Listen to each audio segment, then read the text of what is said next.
Okay, so we're back in the TLX. So what I'm gonna do is I'm gonna put it in Sport Plus, traction control off. Trying to compare it to what I did last time, which is all I did was Sport Plus, put it to the floor and held it at 2 grand, put it to the floor. So let's go give it a try, see if these lightweight rims made a difference. I'll throw a time of a stock 17 SH all-wheel drive base model, which has lighter rims, but with this still did a better time stock even with the heavier rims and the more weight, just because the transmission on the 18s and up, they actually tune the transmissions a little more aggressive, so I believe they rev a little higher and don't drop the RPMs as much, or even if they don't rev as high, they definitely don't drop the RPMs as much in between shifts like the 15 to 17s did. So, and I know there's some complaints about transmission problems with these cars, but the 15 is actually the worst model for transmission issues that I read. So if you are going to get one of these, just stay away from the 15 models.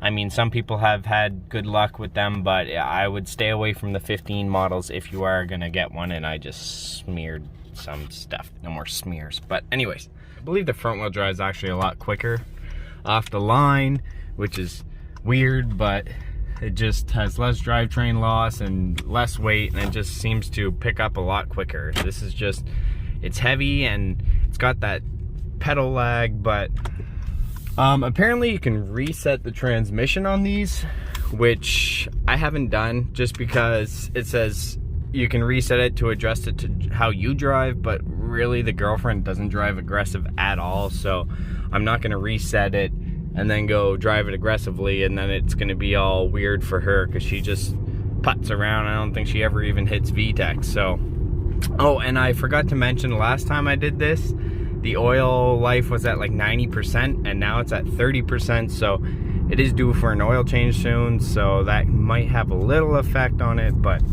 all in all, let's see what the lightweight wheels can do.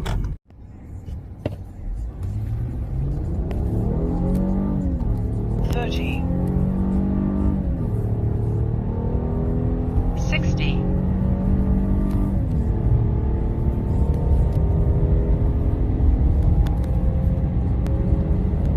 quarter mile,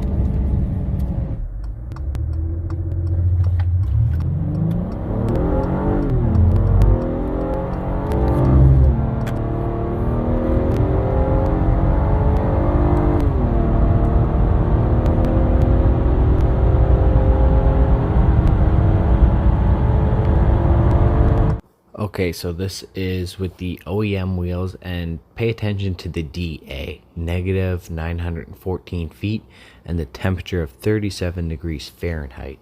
If you look at the first pick is 6.39 0 to 60 with the 1 foot rollout, and then you can pause the screen and look at all the other times and then compare it. This was brake boosting at 2 grand. Now let's see it no brake boost, just putting it to the floor.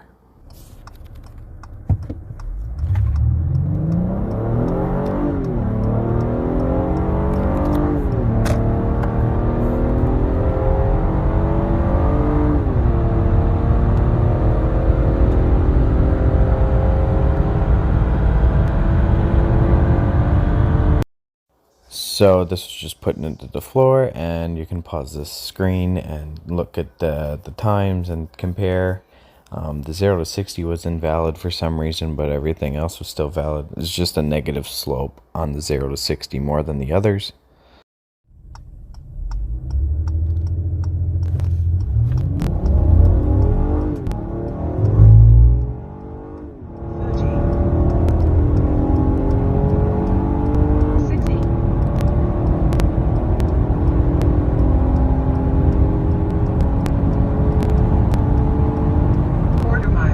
So as you can see here, it's actually a slight uphill, 28 degrees warmer and a couple thousand feet DA higher. So definitely did a difference. Now let's try no brake boosting.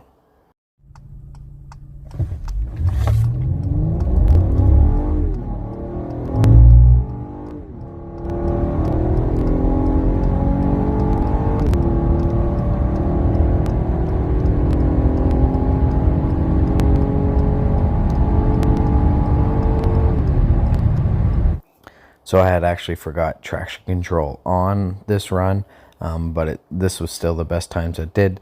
And now we'll go ahead and compare the 0 to 60 8th mile and the quarter mile to my best times previously with the OEM rims.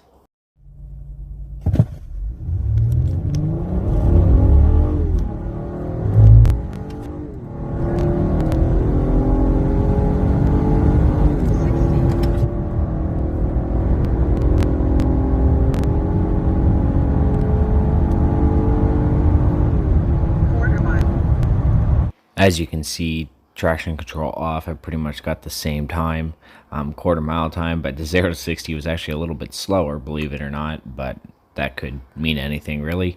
But yeah, so let's go ahead and compare the times of best times before and best times after. So I've had a couple discussions with people about lightweight rims, and they just don't think it does a big difference. Well, here's the proof. Half a second difference, 28 degrees warmer, 2,000 feet DA difference, which definitely does a difference. So lightweight wheels definitely make a difference, and next time somebody says they don't, show them this video. Here's proof. There's no denying it. And here is the 8th mile. Obviously it's not really doing much of a difference, just because the warmer weather and the DA is what's going to affect the 8th mile and quarter mile more than 0 to 60. And here's the quarter mile difference. So as you can see, like I said, this is where the temperature and DA come into effect. You can read on forums, DA definitely does a big difference, especially when it's 2,000 feet. It could trap a couple miles per hour higher with a lower DA, and also it would get a way better time. I think it would keep that half second better time and get a low 14. And then with a sprint booster or K-tuner and adjust the drive-by-wire, but just with sprint booster so you don't void any warranty, you could do 13s. I have no doubt in my mind that it would do probably, I don't know, mid 5s, 0 to 60, and then it would get the quarter mile time down there in the high 13s, I think. I could be wrong, I might do a 14 flat, but from what I can see, the lightweight wheels definitely helped, especially with the 60 foot. If you look, last time my 60 foot was like 2.3 or so, and now it's like 2.2, so it helps. The biggest difference I noticed was the stopping. With the lightweight wheels, it stops so much better, and this thing, I found the brakes not the best. With the OEM rims, I mean, the brakes aren't the best in general, but with the OEM rims, they're heavy, a lot of rotational mass on the A-specs, so the lightweight wheels definitely do a big difference there. And I don't know, I found I did trap higher speeds with the heavier wheels, but with these lightweight wheels, I trapped at like a 1 mile per hour lower. But again, that could be the weather. Like I said, I mean, the gas isn't like a huge difference. Might have been like a 10-20 pound difference just from the first time I tried it, but the weather is a big difference. 15 degrees is definitely a big 15 degrees Celsius, so that's a big difference when you're talking Fahrenheit. So pretty much nothing else I can really do to this car without voiding warranty. I can do a K&N drop-in filter, might try that. That'll add a few horsepower, and we're just going to tint the windows, and that's pretty much it for this car.